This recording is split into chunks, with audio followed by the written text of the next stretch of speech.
बात जुर्म से जूझते अवाम की हो या समाज में बढ़ते क्राइम ग्राफ की, अपराध की हर सूरत के पीछे छिपा होता है कोई ना कोई गुनहगार।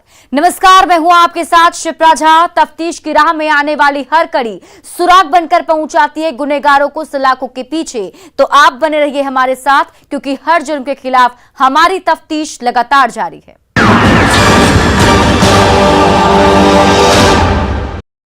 उसके अंदर आफताब की आत्मा समा गई और पति के साथ मिलकर आशिक की हत्या की साजिश रच दी। 16 नवंबर को उसे मिलने के लिए अपने घर पर बुलाया और सुहाग के साथ मिलकर ठीक वैसे ही अपनी मोहब्बत के टुकड़े कर दिए जैसे आफताब ने श्रद्धा के 35 टुकड़े किए थे।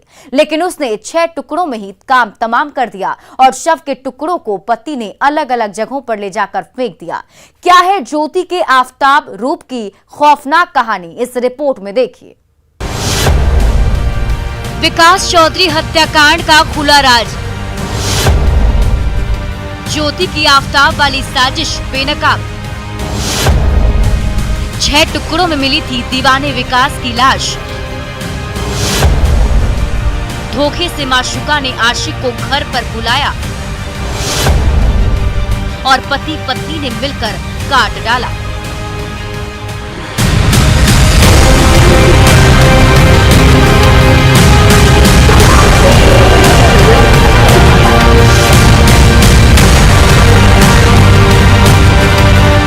तो 4 और 1 5 6 टुकड़ा मिला सर।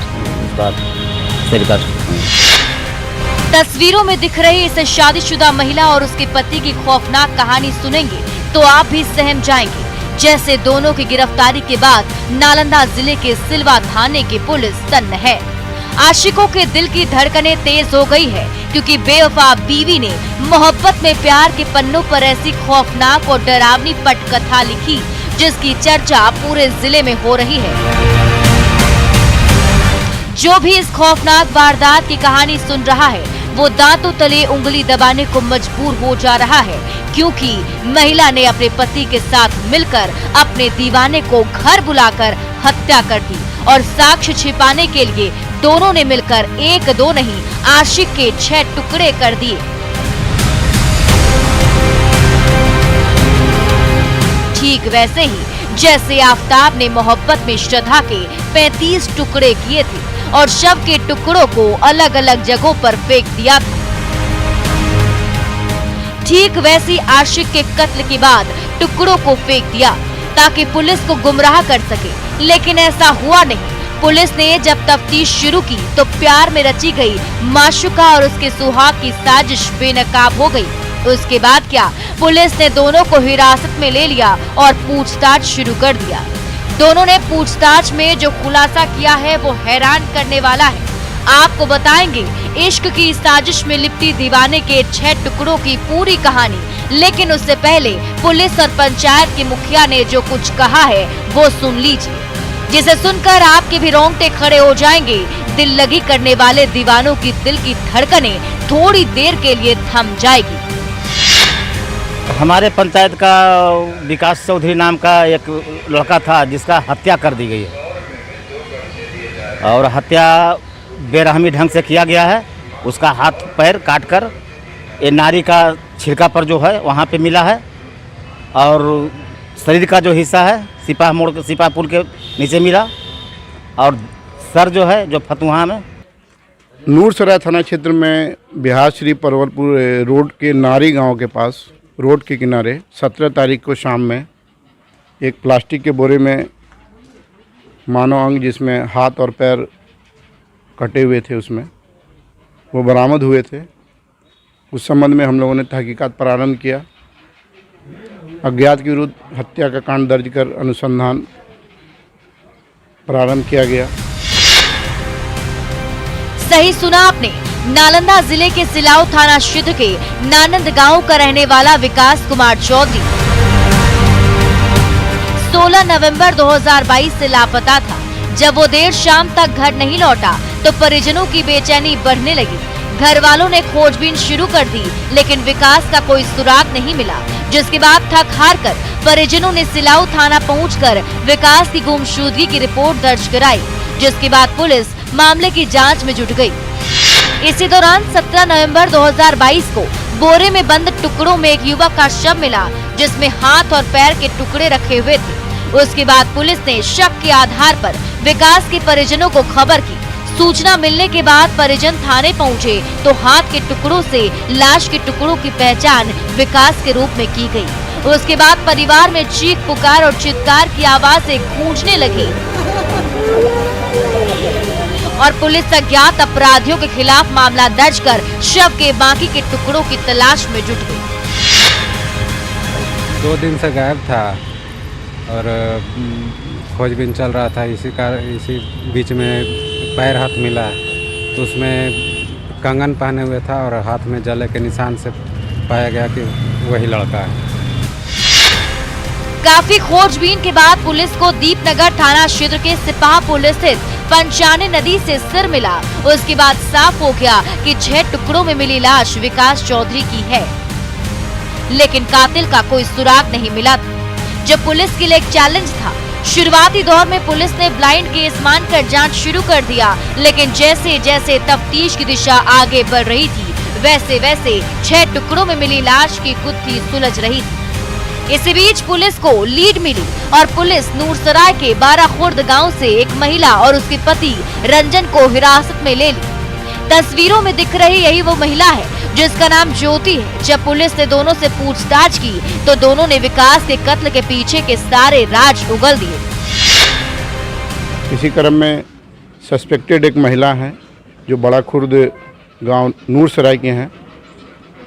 उस महिला और उनके जो पति हैं उनको हिरासत में लेकर हम लोगों ने गहराई से पूछताछ प्रारंभ किया और फाइनली अनुसंधान में स्पष्ट हुआ कि उसी युवती के द्वारा उस जो विकास कुमार चौधरी हैं नानंद के हैं, उनको वो बुलाए अपने घर में और वहाँ उसकी निर्मम हत्या की और बॉडी के पार्ट्स को अलग अलग जगह फेंक दिया। जुर्म कबूल करने के बाद पुलिस नूरसराय के खारा खुर्द की रहने वाली शादीशुदा महिला ज्योति और उसके पति रंजन को गिरफ्तार कर चुकी है और दोनों की निशानदेही पर विकास चौधरी के शव के बाकी हिस्सों को भी बरामद कर लिया है।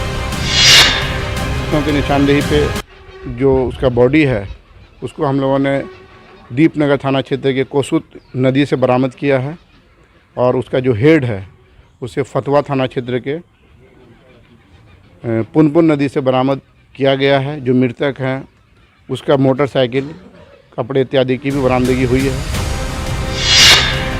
जब पुलिस ने हत्या के पीछे की वजहों को खंगालना शुरू किया तो हैरान करने वाला सच सामने आया।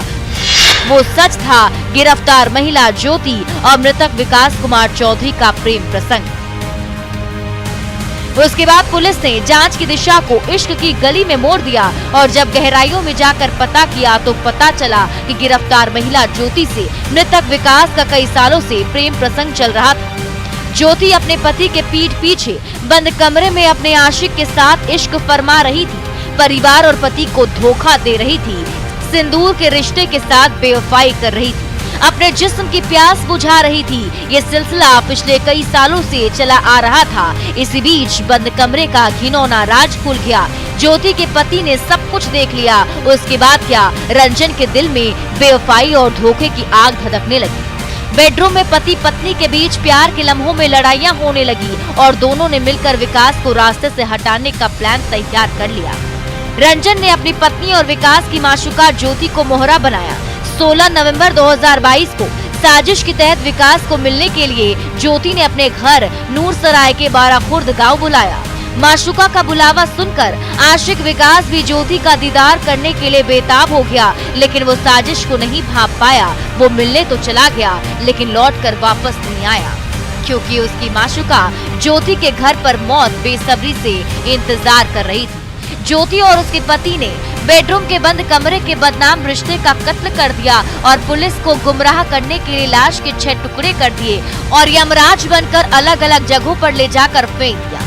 लेकिन पुलिसिया तफ्तीश के आगे मोहब्बत में रची गई माशूका की डेंजर साजिश नाकाम हो गई और पुलिस ने गेम ओवर करते हुए माशूका के कातिल बनी ज्योति और उसके सुहाग से शैतान बने रंजन को दबोच लिया। काफ़ी पुराना संबंध था, जैसा कि अभी तक अनुसंधान में आया है। लगातार दोनों कांटेक्ट में थे। कुछ बातों में डिफरेंसेस हुए होंगे, उसको लेकर उनको बुलाकर उसकी निर्मम हत्या कर दी गई है और बॉडी के पार्ट्स को अलग अलग जगह साक्ष्य को छुपाने के दृष्टिकोण से डिस्ट्रीब्यूट कर दिया गया है। इसमें काफ़ी गहराई से हम लोग बारीकी से साक्ष्य संकलन हम लोग कर रहे हैं ताकि अविलंब इसमें अनुसंधान साक्ष्य आधारित हम लोग अनुसंधान करते हुए आरोप पत्र समर्पित करें। इस तरह पुलिस ने इश्क की साजिश में लिपटी कत्ल की खौफनाक वारदात का खुलासा करते हुए आरोपी प्रेमिका और उसके पति के हाथों में हथकड़ी पहना दी और साक्ष्य जुटाकर आरोप पत्र दाखिल करने की बात कह रही है ताकि आरोपियों को सख्त से सख्त सजा दिलवा सके। लेकिन जिस तरह से बंद कमरे के बदनाम रिश्ते से छुटकारा पाने के लिए ज्योति ने अपने पति के साथ मिलकर साजिश रची थी और अपने आशिक को घर बुलाकर मोहब्बत के 6 टुकड़े किए थे, वो बेहद ही खौफनाक और खतरनाक है, जिससे सबक लेने की जरूरत है। इश्क में साजिश की दस्तक को समझने की जरूरत है। सोच समझकर प्यार में कदम आगे बढ़ाने की जरूरत है, नहीं तो मोहब्बत वाले मिलन मौत में बदल सकती है और टुकड़ों में लाश मिलेगी जिसे परिवार पहचान भी नहीं पाएगा। न्यूज़ 18 के लिए नालंदा से अभिषेक कुमार के साथ ब्यूरो रिपोर्ट। वो अपनी मां से ये कहकर घर से निकला था कि वो चौक पर जा रहा है, जल्द वापस लौट आएगा, लेकिन उसे पता नहीं था कि रास्ते में मौत साजिश बनकर उसका इंतजार कर रही है और रिक्शे में वो लाश बनकर लौटेगा। जब वो रिक्शे में लौटा तो देखकर परिजनों के पांव तले जमीन खिसक गई। परिवार में चीख पुकार की आवाजें गूंजने लगी और जहन में सवाल कौंधने लगे कि सुमित का कातिल कौन है, किसने हत्या की है। लेकिन जवाब किसी के पास नहीं था और देखते ही देखते आक्रोश की आग धधकने और सुमित की हत्या का सच एक पहेली बनकर रह गई जिसे हर कोई जानना चाहता है। डॉक्टर के बेटे की हत्या से हाहाकार, बगीचे में मिली थी सुमित की लाश, मर्डर के पीछे का क्या है राज।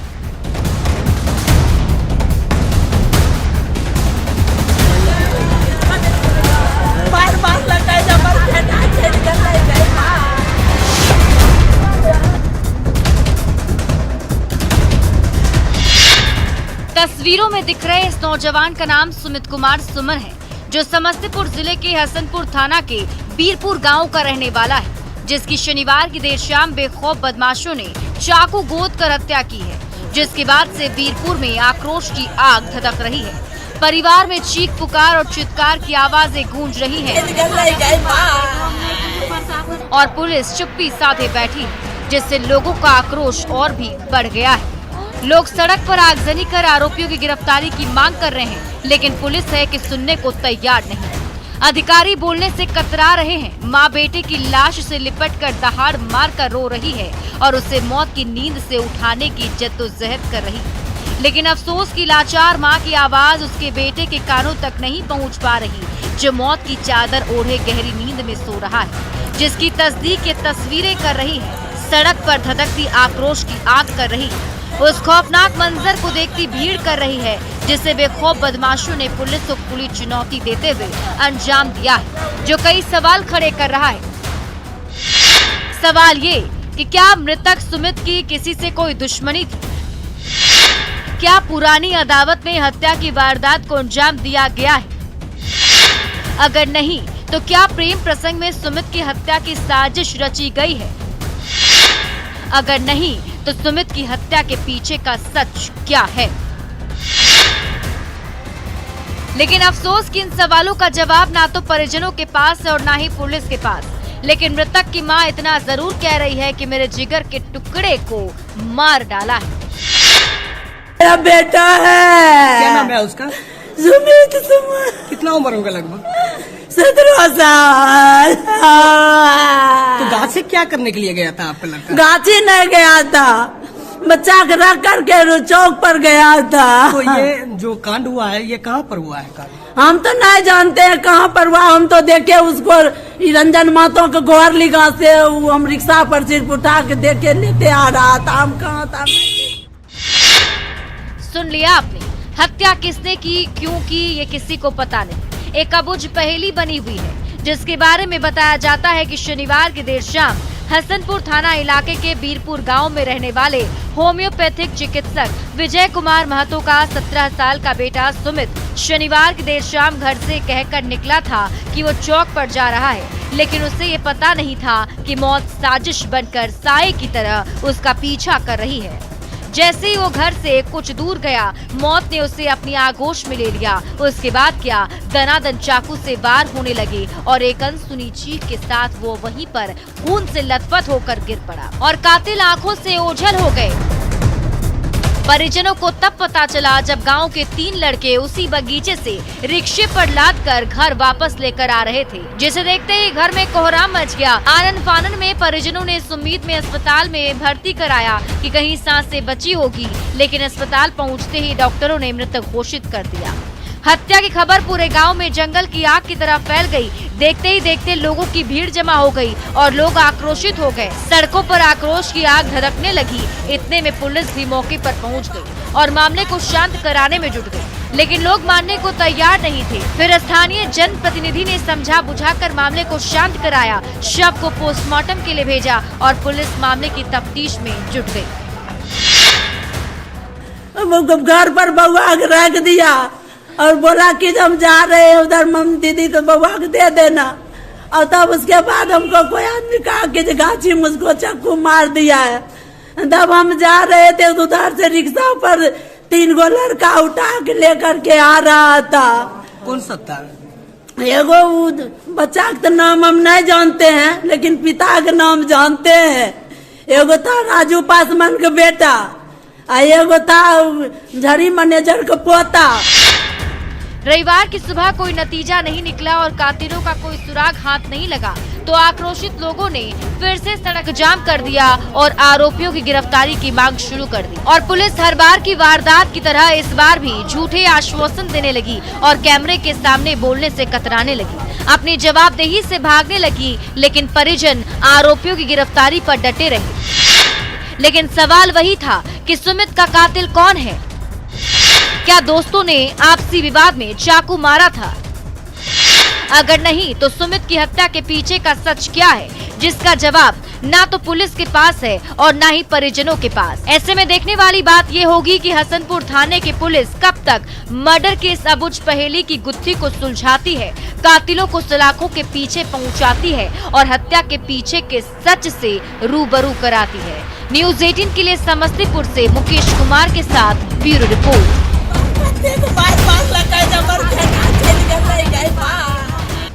अब वक्त हो चला एक छोटे से ब्रेक का, लेकिन ब्रेक के बाद आपको दिखाएंगे सलाखों में शैतान साजन की खौफनाक कहानी।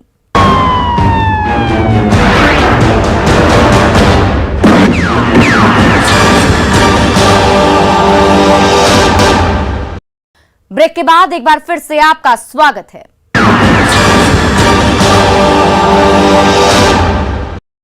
पति पत्नी के रिश्ते में जब शक समा जाए तो अंजाम बुरा होना तय है। यह हम इसलिए बता रहे हैं क्योंकि जहानाबाद में कुछ ऐसा ही हुआ है। एक शैतान साजन ने शक में अपनी पत्नी की जान लेने की कोशिश की, जिसके बाद वो सलाखों में पहुंच गया है। क्या है सलाखों में शैतान साजन की खौफनाक कहानी, इस रिपोर्ट में देखिए। शक में सुहाग बना शैतान, बीवी को किया लहूलुहान,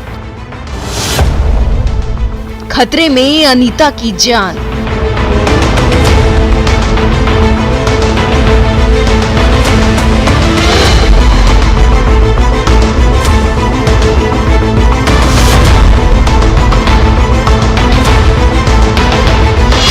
अस्पताल में स्ट्रेचर पर गले पर जख्म और सफेद पट्टी लिए पड़ी इस महिला का नाम अनीता कुमारी है, जो जहानाबाद जिले के मखदूमपुर थाना क्षेत्र के आको बिघा गांव की रहने वाली है और वहीं के रहने वाले मिट्ठू कुमार की पत्नी है, जो अस्पताल में जिंदगी और मौत से जंग लड़ रही है। अब आप सोच रहे होंगे इस महिला की जिंदगी को खतरे में किसने डाला और क्यों जख्म दिया, तो वो भी हम आपको बताते हैं। इस महिला को ये जख्म किसी ने नहीं बल्कि इसके शैतान साजन ने हैवान बनकर दिया है। 7 फेरों वाला सुहाग अपनी पत्नी को शमशान पहुंचाना चाहता था, लेकिन अनीता की किस्मत अच्छी थी कि उसकी जान बच गई, वरना मंजर और भी खौफ हो सकता था। अब आप सोच रहे होंगे कि अनीता के पति ने ऐसा क्यों किया, तो वो भी सुन लीजिए खुद आरोपी पति की जुबानी। News 18 Network.